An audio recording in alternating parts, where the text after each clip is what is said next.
There has yet to be a more positively shocking experience for the ECP in relation to asset-based community development, ABCD, than what it had with a community called Miramonte in Barangay Malaria, Caloocan City. This is an urban poor community that does not have the usual listing of resources that rural communities provide when asked to map out their respective assets, for example land, rivers, mountains, forests, etc. The level of economic marginalisation in this community is certainly way below that in many Episcopal congregations.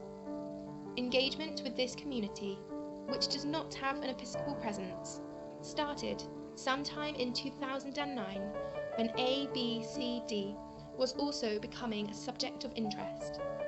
What happened in this community resulted into what is now referred to as from receivers to givers policy, adopted by the ECP's Executive Council.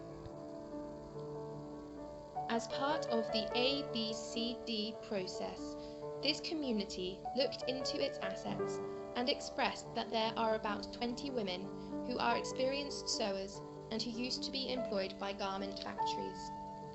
The garment industry of the Philippines was wiped out following the country's membership in the WTO, leading to the closure of factories and massive retrenchment of workers. Out of jobs, these women and their families are now among the unemployed urban poor in Miramonte. But their sewing skill is an asset that they can harness for livelihood purposes. And so, in the process, they requested for 20 sewing machines so that they can establish such a livelihood. The first pleasant shock in the engagement was when the women organisation, named Casalika, decided that the fund assistance to their proposed sewing project was to be taken entirely as a loan and not as a grant. Up until that time, this had never happened in the Episcopal Church in the Philippines. Grant assistance to projects was the norm, and it was fully expected that the amount of 120,000 pesos given to Casalika for the women sewers would be under a similar arrangement. For this group of urban poor women, however, to say that they are borrowing the amount completely shocked the ECP's National Development staff. This community did not know much about the community-based development program of the ECP, and therefore they did not know about the grant giving. To them, it was normal that people don't just receive, and so they expected that they would repay whatever was given.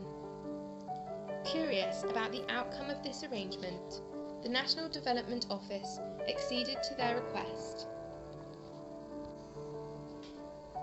The second pleasant shock was more revealing of what ABCD can actually do towards community and congregational development.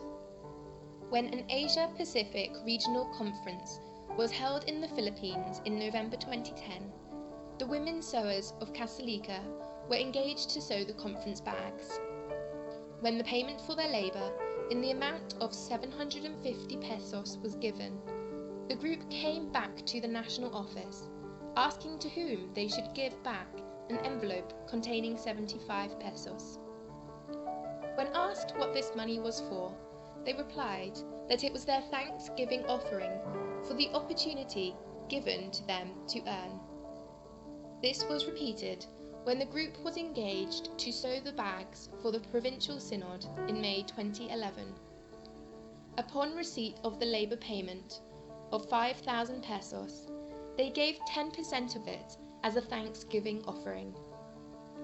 Again, this Thanksgiving offering from benefits derived from a community project has never happened in traditional ECP communities, and it is hugely ironic that an urban poor community would be the first to do the same.